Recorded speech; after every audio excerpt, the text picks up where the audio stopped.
అందుకే శివాలయానికి ప్రదక్షిణాలు చేస్తే ఎవరు పుడతారంటే పరమధార్మికుడైన వాడు కడుపున పుడతాడు. శృంగేరి పీఠానికి ఇవాళ ఆధిపత్యం వహిస్తున్నారు మహానుభావులు భారతీతీర్థ మహాస్వామి.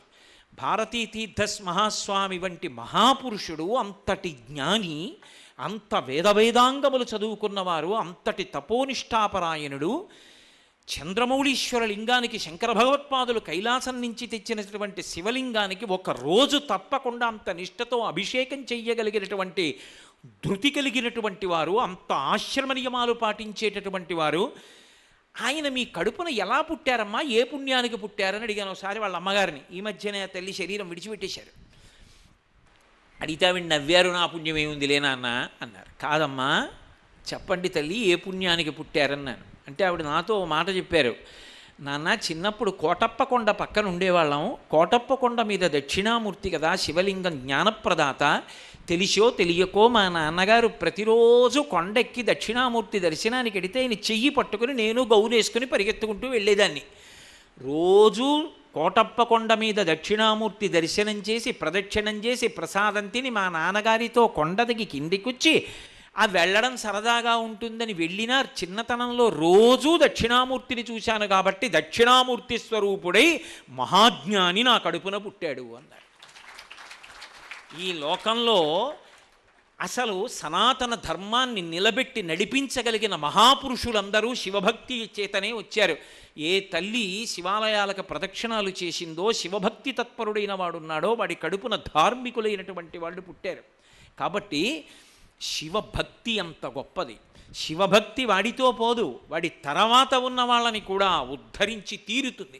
శివభక్తిలో ఒక చమత్కారం ఉంటుంది. శివభక్తిలో దోషం ఉంటే దిద్దుకుని ఈశ్వరుడు రక్షించుకుంటాడు. ఎంత చమత్కారం అంటే మనకు 63 మంది నాయనార్లు శివభక్తి తత్పరులు. వైష్ణవ సంప్రదాయంలో అయితే 12 ఆళ్వార్లు. 63 మంది నాయనార్లలో అమర్త్య నాయనార్ అని ఒక నాయనార్. ఆయన ఇంటికి బోలెడని బట్టలు తీసుకొచ్చి గోళ్ళ నిండా పెట్టి వచ్చిన వాళ్ళందరికీ బట్టలు ఇచ్చి అన్నం పెడుతుండేవాడు. ఒక రోజున పరమశివుడు ఆయన భక్తిని పరీక్షించాలని సన్యాసి వేషంతో కౌపీనం పెట్టుకుని వచ్చాడు. వచ్చి దండం పైన ఉన్న ఓ కౌపీనం విప్పి తాను కట్టుకుని, ఈ కౌపీనం నీకు ఇస్తున్నాను. కౌపీనం అంటే గోచి. దీన్ని నువ్వు తడిపి ఆరై, వర్షం పడినా నేను వచ్చే లోపల ఆరిపోవాలి. నువ్వు ఆరై, నేను కావేరీలో స్నానం చేసి వస్తానని వెళ్ళాడు. తల మీద ఉన్న గంగలో మునిగాడో ఏమో, ఉత్తర క్షణంలో తిరిగి వచ్చాడు. పాపం అమర్చనాయనార్ చాలా జాగ్రత్తగా తీసుకెళ్ళి దాచాడు ఆ గోచిని. ఏదో తడిపి గట్టిగా పిండి లోపల ఆరేశాడు. అయ్యి బాబాయ్ బయట ఆరేస్తే ఎవరన్నా పట్టుకుపోతారు, చాలా గొప్ప గోచి అన్నాడు ఆయనని. ఆయన వెంటనే వచ్చి నా గోచి ఏదన్నాడు. లోపలికి వెళ్ళి చూశాడు, గోచి కనపడలేదు. అయ్యా ఒట్టెట్టి చెప్తున్నాను, మీ గోచి దాచాను, కనపట్టలేదు, నేనేం చేయను అన్నాడు. నాకు అనవసరం, నా గోచి చాలా గొప్పదని చెప్పాను, దాచమని చెప్పాను, పరమశక్తివంతమైంది, అదే మామూలు గోచి కాదని చెప్పాను. ఆ గోచి కనపట్టలేదంటే కావాలని అపహరించావు, నీ బుద్ధి పోలేదు ఇంకా లోపలన్నాడు.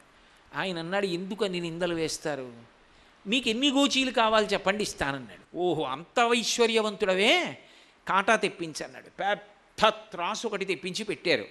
ఆయన సత్యదండం మించి తీసి ఓ చిన్న గోచి అలా కట్టుకొచ్చాడు. ఆయన ఆ గోచి ఓడి తీసి అందులో పడేశాడు. దీనికి సమానమైనటువంటి వస్త్రాలు సమర్పించైతే అన్నాడు. ఆయన ఇంట్లో ఉన్న వస్త్రాలన్నీ తీసుకొచ్చి అందులో పెట్టాడు. తూగదే.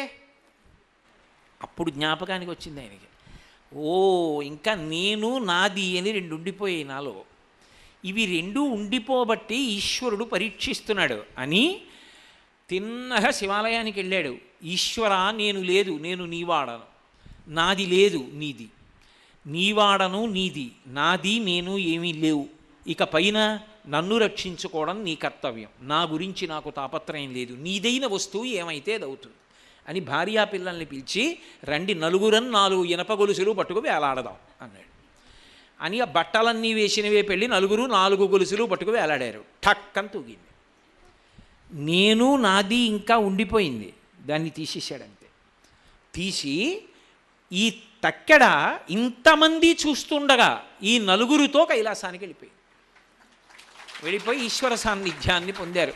63 మంది నాయనార్ల చరిత్ర పెరిగిపురాణంలో చెప్తారు. అమర్చనాయనార్ యొక్క ఉపాసనలో దోషాన్ని దిద్దాడు శివుడు.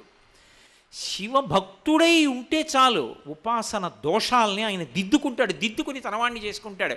మనం ఆయన వాడి అవడం కాదు, ఆయన మనని తనవాణ్ణి చేసుకోవడానికి ఆయనే మన దోషములను దిద్ది తనదిగా చేసుకుంటాడు. అందుకే పశుపతి.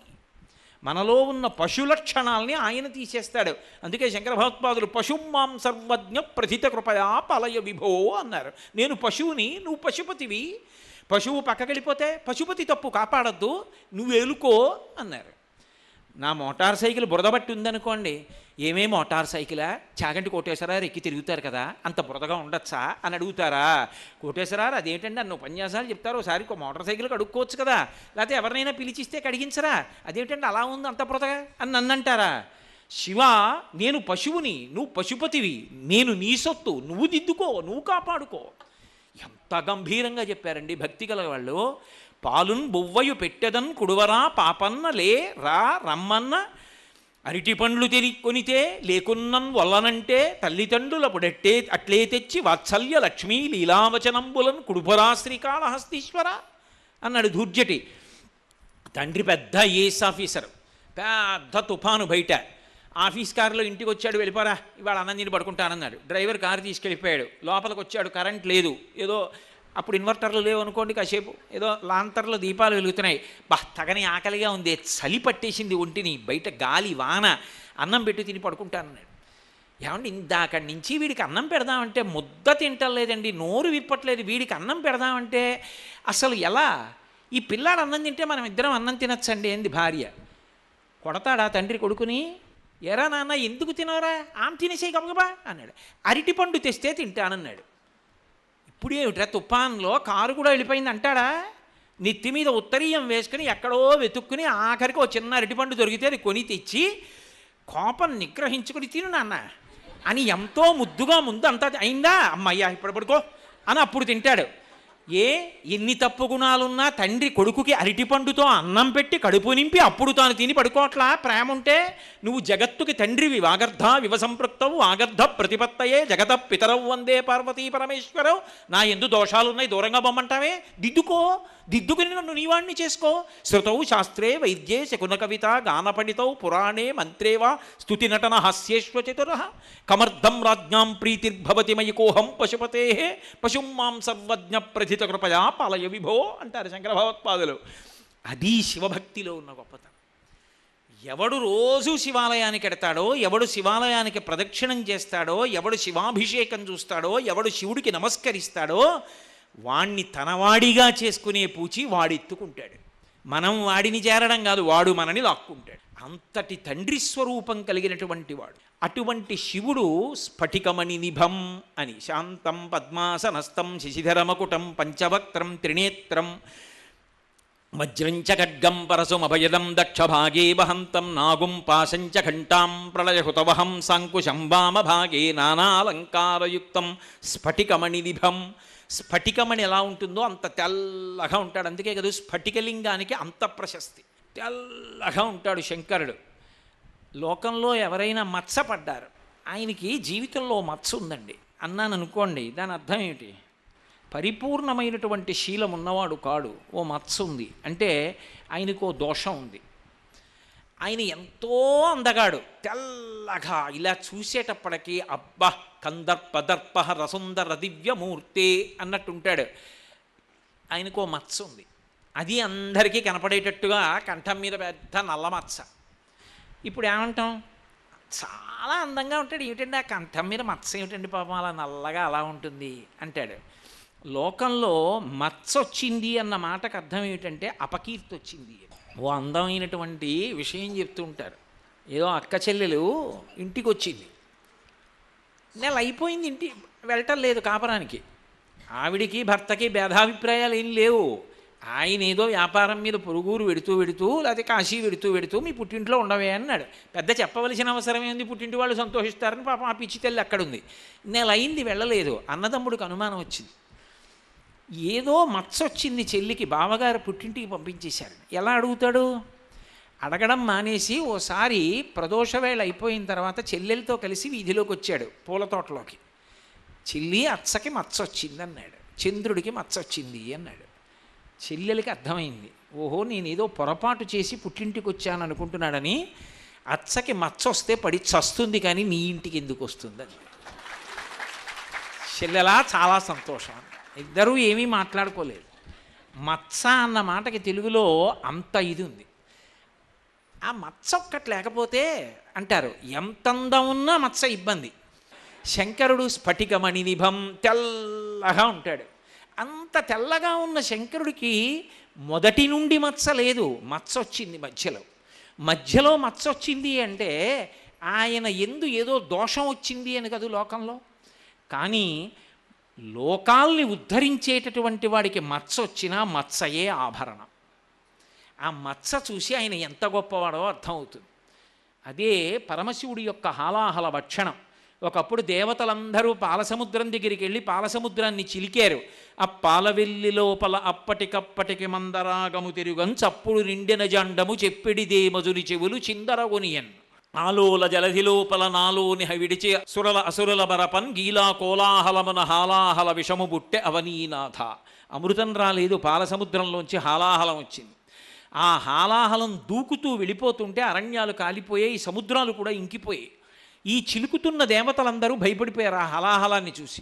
ఎవరి దగ్గరికి పరిగెడతారు? ఎవడు ఆర్తత్రాణపరాయణుడో, ఎవడు ఎప్పుడైనా సరే కాపాడడానికి సిద్ధంగా ఉంటారో వాడి దగ్గరికి పరిగెత్తారు. సని కైలాసముజొచ్చి శంకరుని వాసద్వారముంజేరి ఈశుని దవ్వారికులు అడ్డుపడ్డ తలమంచుంజొచ్చి కుయ్యో మొర్రో వినుమాలింపుము చిత్తగింపుము దయన్ వీక్షింపుమంచు అంబుజానన ముఖ్యుల్కని రక్తరక్షణ కళా సంరంభునిన్ శంభునిన్. అందరూ కైలాసం దగ్గరికి పరిగెత్తారు. ద్వారపాలకులు శూలాలు అడ్డు పెట్టారు, లోపలికి వెళ్ళడానికి వీల్లేదని. అమ్మవారితో కూర్చునున్నాడు ఏకాంతంలో, పంపించమన్నారు.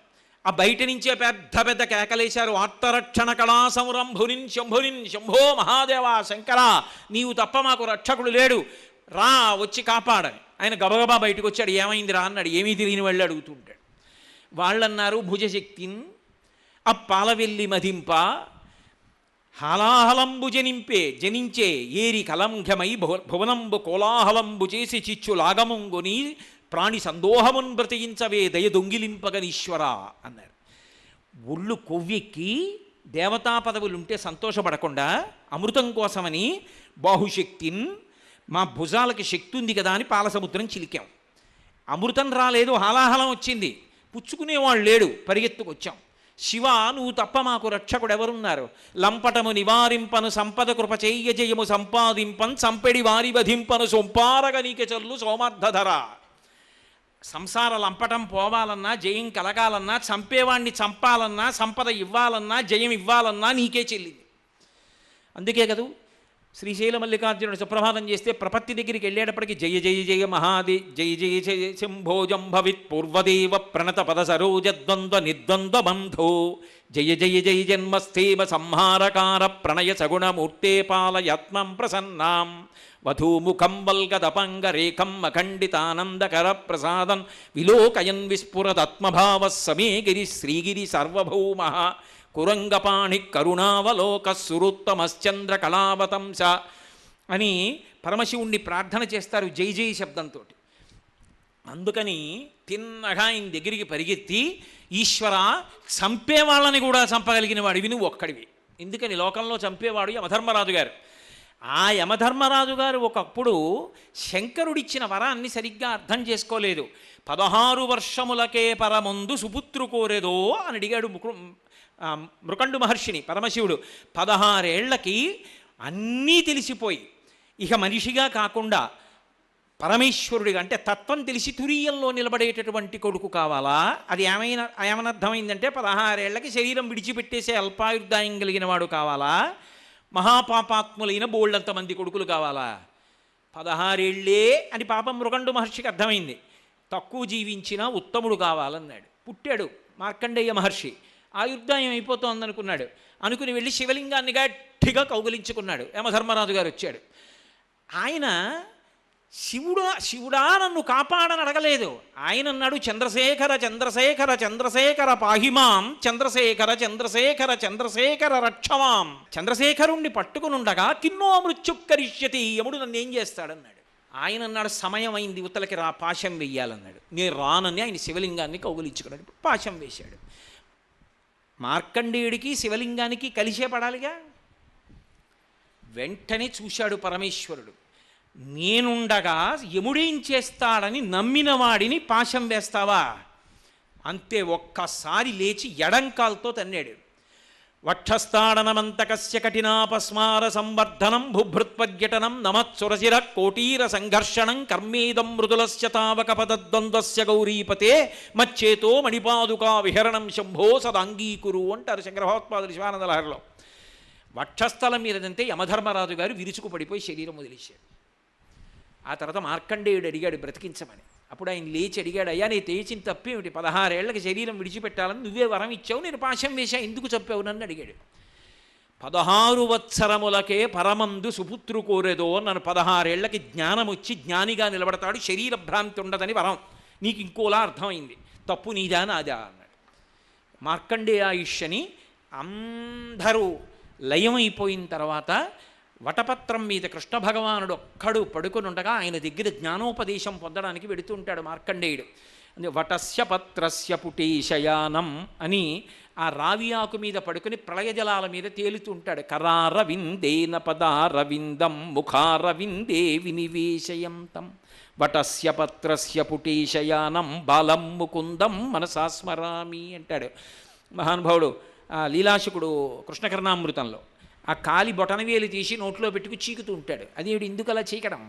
ఏమిటి కాలి బొటనవేలు చీక్కోవడం ఏమిటి అంటే, పసిపిల్లలు అందరూ బొటనవేలు చీకుతారు, చేతి బొటనవేలు. ఎందుకు చేతి బొటనవేలు చీకడం అంటే, మాంధాత అని ఇక్ష్వాకు వంశంలో ఒక రాజు, ఆయనకి పుట్టినప్పుడు తల్లి లేదు. దేవేంద్రుడు వచ్చి నా బొటనవేలు నోట్లో పెడతాను, చీకరా అమృతం స్రవిస్తుందన్నాడు. ఆయన చీకాడు. మిగిలిన వాళ్ళందరూ అన్నారు, ఆ పిల్లాడికైతే నీ బొటనవేలు నోట్లో పెట్టి అమృతస్రావం చేసావు, మా పిల్లలకి ఎలా అన్నారు. మీ పిల్లలు కూడా ఎవరి బొటనవేలు వాడు నోట్లో వేసుకు చీకుతాడు చిన్నతనంలో, అమృతం స్రవిస్తుందన్నాడు. అందరు పిల్లలు అందుకే చిన్నప్పుడు బొటనవేలు నోట్లో పెట్టుకోవడం, అమ్మలందరూ ఆ బొటనవేలు నోట్లో పెట్టుకోకుండా దానికి గుడ్డలు కట్ట ఇంకోటి కట్ట ఒరే మూతెత్తి అయిపోతుందిరా పళ్ళెత్తి అయిపోతాయిరా అని బెంగ పెట్టుకోవడం జరుగుతూ ఉంటుంది. శ్రీ మహావిష్ణువు అన్నారట, లోకమంతా అంటే బొటనవేలు నోట్లో పెట్టుకుంటేనే అమృతం వస్తుంది. చిన్నప్పుడు నేను అమృతవపుహు అని పేరు, నాకు నా శరీరం అంతా అమృతమే, కాబట్టి నేను వేలెద్దుకు పెట్టుకోవడం, కాలివేలు ఎట్టుకుంటాను అని ఆయన కాలివేలు ఎట్టుకున్నాడు. అందుకని కరారవిందేన పదారవిందం ముఖారవిందే వినివేశయంతం వటస్య పత్రస్య పుటేశయానం బాలం ముకుందం మనసా స్మరామి. అలా ప్రళయజలముల మీద తేలుతున్నటువంటి ఆ రావ్యాకు మీద పడుకున్నటువంటి కృష్ణ భగవానుణ్ణి కూడా దర్శించగలిగినటువంటి ఆయుర్దాయాన్ని పొందినటువంటి మార్కండేయుడు పరమశివానుగ్రహంగా పొందాడు. ఆ శివుడు యమధర్మరాజుని కూడా చంపినవాడు. కాబట్టి వెనక్కి రండి మళ్ళీ. లంపటము నివారింపను సంపద కృపజేయ జయము సంపాదింపన్ చంపెడి వారి వధింపను సొంపారగ నీకి చెల్లు సోమార్థధర. దేవతలు ప్రార్థిస్తున్నారు, హాలాహలం నువ్వు బుచ్చేసుకో, ఇప్పుడే వస్తాను అని ఆయన లోపలికి వెళ్ళాడు. ఏమోయ్ నేను బుచ్చేసుకుంటున్నాను హాలాహలం అని చెప్తాడు. అదేం పని ఉండోయ్ అంటుందేమోనని ఎంత చెప్పుకున్నాడు మహానుభావుడు లోకం కోసం. కంటే జగముల దుఃఖము వింటే జలజనిత విషపు వేడి మీ ప్రభువై ఉంటుట ఆర్తుల ఆపద గింటించుట దాన ఫలము దానం కీర్తి మృగాక్షి. మన ఇద్దరం తల్లిదండ్రులం, లోకాలకి పిల్లలు ఎలా ఏడుస్తున్నారో చూడు బయట. హాలాహలం వచ్చేసింది, వాళ్ళ కష్టం తీర్చద్దు అంటే ఏమిటి దాని అర్థం? నేను బుచ్చేసుకుంటానని అని అన్నాడు. పైగా పరహితము చేయునెవ్వడు పరమహితుండగును భూత పంచకమనకున్ పరహితమే పరమధర్మము పరహితునకు నెదురులేదు పర్వెందుముఖి. పరులకు హితం చేసేవాడు ఎవరుంటాడో వాడికి పంచభూతములు అనుగ్రహిస్తాయి, కాబట్టి నేను పరహితం చేయడానికి హాలాహలం పుచ్చుకుంటాను. ఏమైనా అవుతుందనుకుంటున్నావా పార్వతి? శిక్షింతు హాలాహలమును భక్షింతును మధుర సూక్ష్మ ఫలరసము క్రియన్ రక్షింతు ప్రాణికోట్లను వీక్షింపుము నీవు నేడు. విచ్చుకున్న తామర పువ్వు లాంటి ముఖమున్నటువంటి ఓ పార్వతి చూస్తుండి కిస్మిస్ పండు నోట్లో పడేసుకున్నట్టు పడేసుకుంటాను. ఇన్ని చెప్తే మాత్రం అండి, ఆవిడ పసుపు కుంకాల విషయం కదా, ఆవిడికి భయం ఉండదు, పుచ్చేసుకుందరు అనడానికి అది ఏమన్నా మధురపానీయమా పానకమా? ఆవిడంది ఓసారి ఇలా చూసి మీ ఇష్టం వచ్చినట్టు చెయ్యండి.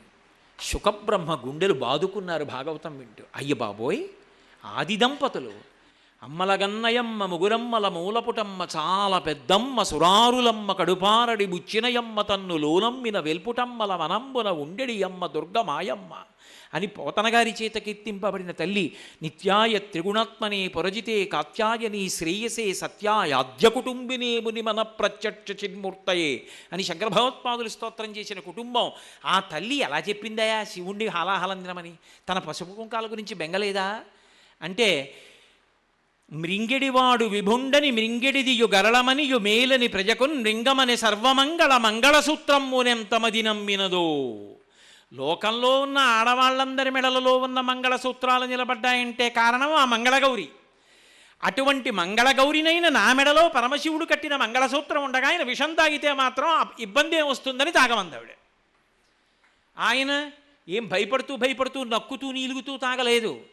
తన వెంటన్ సురసంఘముల్ జయజయధ్వానంబులన్ బొబ్బెడన్ ఘనగంభీర రవంబుతో శివుడు లోకద్రోహి హుంపోకు రమ్మని కింగేల తమల్చె కూర్చి కడిగా నంకించె జంబూ ఫలంబున మహావిషమునాహారించె హేలాగతిన్. తానే ఎదురెళ్ళి ఎక్కడ పోతావే హలాహలమా ఇలా రా అని చేత్తో పట్టుకుని ఇలా నలిపి నేరేడు పండంతా చేసుకుని నోట్లో పడేసుకుంటున్నాడు. ఏమిటది? అది వస్తే సముద్రాలు ఇంకిపోయాయి. అటువంటి హాలాహలం నోట్లో పెట్టుకుంటుంటే కదలంబారవు పాప పేరు వడలన్ ఘర్మంబు జాలంబు పుట్టదు నెత్రంబులు నెర్రబారవు నిజ జూటాచంద్రుడున్ కందడున్ వదనాంభోజము వాడదా విషమునాహ్వానించుచో డాయిచో పదిలెంబై కడిచేయిచో దిగుచుచో భక్షించుచో మృగుచోన్ అన్నారు. దాన్ని ఇలా నలిపినప్పుడు కానీ ముద్ద చేసినప్పుడు కానీ నోట్లో పెట్టుకున్నప్పుడు కానీ మింగినప్పుడు కానీ కడుపులో ఉన్న లోకాలు పాడైపోతాయని ఉదరము లోకంబులకును సదనంబుకు టెరిగి శివుడు చటుల విషాగ్నిన్ కుదురుకొని కంఠబిలమున పదిలంబుగా నిలిపే సూక్ష్మ పలరసము క్రియన్. లోపలికి మింగేస్తే కడుపులో ఉన్న లోకాలు పాడైపోతాయని బయటికి విడిచిపెట్టకుండా లోపలికి పుచ్చుకోకుండా కంఠంలో పెట్టుకుంటే హాలాహలం కంఠంలో ఉన్న కారణం చేత కంఠం నల్లబడి శ్రీకంఠుడు గరళకంఠుడు అయ్యాడు. అంత మంట చూస్తే పాము పారిపోతుంది. అలాంటిది ఆయన ఒంటికి చుట్టుకున్న పిల్లపాము కూడా కింద పడలేదు, ఒంటి మీద పొక్కెక్కలేదు, కన్ను ఎర్రబడలేదు, చల్లని చంద్రుడు కందిపోలేదు, శివుణ్ణి ఆశ్రయించుకున్న వాడికి ఆపదలేదు. అది దాని సిద్ధాంతం. కాబట్టి తెల్లటి శంకరుడికి మచ్చ ఎందుకు వచ్చిందంటే లోకాల్ని కాపాడడం కోసం మచ్చ వచ్చింది. అందుకే లోకం విషయంలో మచ్చ వస్తే అపకీర్తి, శంకరుడి విషయంలో మచ్చ వస్తే కీర్తి. అంతటి మహానుభావుడు. అటువంటి శంకరుడి దగ్గర ఉన్నటువంటి గొప్ప గుణం అవుతుంది. అందుకే ఆయనకి అసుతోషుడు అని ఒక పేరు. ఎంత తొందరగా పరవశించిపోతాడంటే ఆయన దగ్గరికి వెళ్ళి తప్పొప్పుకొని త్రికరణ శుద్ధిగా నమస్కారం చేస్తే చాలు. సాధారణంగా లోకంలో ఉండేటటువంటి పరిస్థితి ఎలా ఉంటుందంటే బహుదుర్మార్గుడు ఎన్నో తప్పులు చేసిన వాడు ఉన్నాడు అనుకోండి, తప్పనిసరి పరిస్థితుల్లో వాడికి ఓ పూట అన్నం పెట్టి ఇంట్లో ఉంచుకోవలసి వచ్చింది అనుకోండి, ఎవరికి తెలియనివ్వరు. బాబు మా ఇంట్లో అన్నం తిని పూట ఉన్నానని ఎవరికి మాత్రం చెప్పకండి అంటే అరపకీర్తని. అసలు ఇంట్లో ఉన్నట్టు కూడా తెలియనివ్వరు. కానీ శంకరుడి దగ్గర ఉన్న గొప్ప గుణం ఏమిటో తెలుసా? ఎన్ని తప్పులు చేసిన వాడైనా సరే, శంకర తప్పు చేశాను నన్ను మన్నించు అంటే క్షమించాను అనట్ట. అలా అనకుండా ఎంత పెద్ద స్థానం ఇస్తాడో శంకరాచార్యులు వారి శివానంద లహరిలో భలే గంభీరంగా చెప్పారు. జడత పశుత కళంకిత కుటిల చరంచ నాస్తి మయి దేవా హే రాజమౌళే. చంద్రవంకని కిరీటంలో శిగలో అలంకరించుకున్నటువంటి ఓ శంకర, నా దగ్గర ఉన్నటువంటి గుణాలు నా దగ్గర కొన్ని గుణాలు లేవు. అవి ఉంటే నువ్వు నన్ను కూడా నెత్తి మీద పెట్టుకునేవాడివి. చంద్రుడిని నెత్తి మీద పెట్టుకున్నావు. ఎందుకు పెట్టుకున్నావు? ఎందుకు పెట్టుకున్నాడంటే 4 గుణాలు ఉన్నాయి కాబట్టి పెట్టుకున్నాడు చంద్రుణ్ణి. ఒకటి జడత. జడత అంటే నీళ్లలోంచి పుట్టాడు అని ఒక అర్థం. జడత అంటే ఒకడు చెప్పిన మాట వినడం. జడత పశుత కళంకిత మత్స ఉన్నవాడు. ఇప్పటికీ చంద్రబింబంలో మత్స ఉంది అంటాం కదా మనం. కాబట్టి మత్స ఉన్నవాడు. జడత పశుత కళంకిత కుటిల చరంచ. తిన్నగా నడవడవు, బింబం వంకరగా ఉంటుంది. ఒక్కొక్కప్పుడు ఆ వంకరగా ఏర్పడుతుంది. అంటే పూర్ణ చంద్రబింబం తప్ప మామూలు బింబం వంకరగా ఉంటుంది. ఆ వంకరగా ఉన్నటువంటి బింబంగా నడుస్తాడు. అందుకని కుటిలచరుడు, వంకర టింకర నడకున్నవాడు అని, రుజువర్తన కలిగినవాడు కాడు. అవి 4 నాకు లేవు శంకర. అవి 4 చంద్రుళ్ళ నాకు ఉంటే నెత్తి మీద ఎట్టుకుందో, అవి 4 నాకు లేవుగా, అందుకని నన్ను నేలుకోవు నువ్వు అన్నారు. ఏమిటి దాని అర్థం అంటే నిజంగా చంద్రుడిని నెత్తి మీద పెట్టుకోవడానికి ఈ 4 గుణాలు ఉన్నాయి కాబట్టి మనకి ఆ 4 గుణాలు ఉండాలన్నా శంకరాచార్యులు వారి ప్రతిపాదన కాదు. దాని అర్థం ఏమిటంటే తప్పులు చేసినటువంటి చంద్రుడు పరమశివుడి గురించి తపస్సు చేశాడు. ఆయనకి వచ్చినటువంటి క్షయవ్యాధి చేత శరీరమే పోతుందన్నప్పుడు అప్పుడు పరమశివుడు ప్రత్యక్షమయ్యాడు. ఏం కావాలన్నాడు. ఇదిగో ఇన్ని తప్పులు ఉన్నాయి, నన్ను అనుగ్రహించమన్నాడు. ఆయన నీ మామగారిచ్చిన శాపాన్ని ఉపసంహారం చేయకూడదు, ఆయన గౌరవం పోతుంది. కాబట్టి శుక్లపక్ష కృష్ణపక్షాలని తరిగిపోతూ ఉంటావు క్షయవ్యాధి చేత, మళ్ళీ పూర్ణబింబం అయిపోతుంటావు, పెరిగిపోతావు శుక్లపక్షంలో అని తప్పు ఒప్పుకుని తన దగ్గరికి వచ్చి ప్రార్థించాడు. కాబట్టి కేవలంగా తీసుకెళ్ళి ఏదో ఆ చంద్రబింబాన్ని నీకు నేను వరం ఇస్తున్నాను, నీ పాపాలన్నీ పోయాయి, నీ తప్పులన్నీ పోయాయి అని లేదు. ఆయన్ని తీసుకొచ్చి నెత్తి మీద పెట్టుకున్నాడు ఇన్ని తప్పులు చేసిన వాడిని. పైగా తనో పేరెట్టుకున్నాడు చంద్రశేఖరా అని, రాజమౌళే అని. శివ లోకంలో తప్పు చేసిన వాడు ఎవరినైనా ఇంట్లో పెట్టుకోవలసి వస్తే రహస్యంగా పెట్టుకుంటారు. ఇన్ని తప్పులు చేసిన చంద్రుణ్ణి నెత్తి మీద పెట్టుకున్నావు ఎందుకు? క్షమించమని త్రికరణ శుద్ధిగా అడిగినందుకు. అంటే శివుడి దగ్గర ఉండవలసినది ఏది అంటే కాపట్యరహిత స్థితి. ఆయన దగ్గరికి వెళ్ళి ఏదో నోటి మాటగా అయ్యా తప్పులు క్షమించండి అని అడగడం కాదు. ఇప్పుడే ఈ క్షణంలోనే పరమశివుడికి అయ్యా ఎన్నో పొరపాట్లు చేశాను, నన్ను మన్నించండి అని ఒక మాట అనగలిగితే అటువంటి వాణ్ణి మన్నించడం కాదు, ఎత్తి నెత్తి మీద పెట్టుకుంటాడు శివుడు. అంత విశాల హృదయుడని చెప్పడానికి ఆయనకి చంద్రమౌళీశ్వరుడు, చంద్రశేఖరుడు, రాజమౌళి అని పేరు వచ్చింది. తప్పు ఒప్పుకుంటే అంత అనుగ్రహిస్తాడు, బుకాయింపు ఉంటే ఎంత దూరంగానైనా పెడతాడు. బుకాయింపు ఉంటే దూరంగా పెడతారనడానికే లింగోద్భవానికి సంబంధించిన కథ. ఆయన ఆపాతాళ నభస్థలంత భువన బ్రహ్మాండమా విస్ఫుర జ్యోతిస్పాటిక లింగమౌళి విలసత్పూర్ణేందు అంతామృతై. భూమిని భేదించుకుని పాతాళలోకం కన్నా కింద నుండి ఈ బ్రహ్మాండములు ఎంతవరకు ఉన్నాయో అంతకన్నా పై వరకు వెళ్ళిపోయాడు. అసలు ఈ లింగానికి కింద ఎక్కడ వరకు ఉంది, పైన ఎక్కడ వరకు ఉంది చూసి రావాలనుకున్నారు బ్రహ్మగారు. శ్రీ మహావిష్ణువు ఒక పంది రూపాన్ని పొంది ఆదివరాహమూర్తి అవతారాన్ని ఎత్తినవాడు కాబట్టి పంది అవతారాన్ని ఎత్తి ఆయన భూమిని పెల్లగించుకుంటూ కిందకెడుతున్నాడు. ఎక్కడుందో ఆది చూద్దామని బ్రహ్మగారు హంసవాహనం ఎక్కి పైకి వెళ్ళాడు. ఎంత ప్రయాణం చేసి ఎన్నేళ్ళు ప్రయాణం చేసినా కనపట్టలేదు ఆ పైభాగం. ఇంతలో పైనుంచి మొగలి పువ్వు పడుతోంది. ఎక్కడో